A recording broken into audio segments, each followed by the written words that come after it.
simple question. Do you still drink your tap water? One water boss has apparently had a bumper pay rise, £300,000. It'll raise eyebrows because people say that the water in this country is a mess. Let's just park that for one side, get to the nuts and bolts. Is the water system being mismanaged, do you think, George? Look, there have been some problems, and it stems from the fact that the sewage architecture we have dates from the Victorian era, and an attempt in the 1960s to separate street drainage from foul water drainage wasn't done as well as it should have been. But whose fault's that? Well, it's governments down the line, really, because they did put in place the building regulations, but they weren't properly enforced. But look, the really important thing is what's actually happened in recent years is we've discovered the scale of the problem with sewage overflows. It used to be the fact that only a tiny number were monitored. Yeah. I said they should monitor all 15,000, which they did.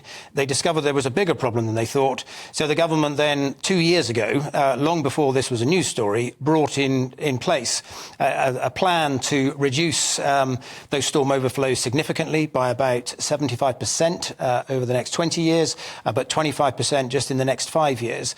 And that's backed up with £56 billion of spending, which will be phased in over water bills over a period of time. So the truth is, a problem was discovered. The government was then blamed for actually discovering a problem that had been there down the decades. But the crucial thing is we also put in a plan to solve it, and that is now being rolled out. Do you drink the tap water where you live? Yes, I do, yeah. And people should. In fact, you will get cases like this one in Devon, where they've had the parasite, and that's got a lot of attention, although, you know, it's quite common to get those sorts of outbreaks, both here and abroad. But overall, if you look at the standard of drinking water in the UK, it is world-beating. And the Drinking Water Inspectorate, which is part of DEFRA, monitor this. The regulations have always been tightened up. We've got the best drinking water in the world. Sorry?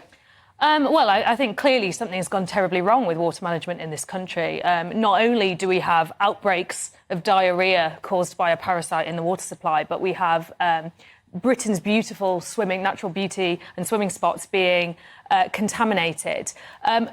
George might correct me if I'm wrong on this, because I know it's quite complex because it's privatised. But my understanding is that part of the reason we're getting all these sewage overflows is because the sort of plumbing system, the pipes are from the Victorian era. Whose responsibility is it to update that infrastructure? Is it the government's, or is it Thames, or would it be the water companies? Well, the way that the model works is water companies have got a duty to provide for any expansion in housing in their area, and they can then recoup that from additions to the water bills or additional water bill payers coming on.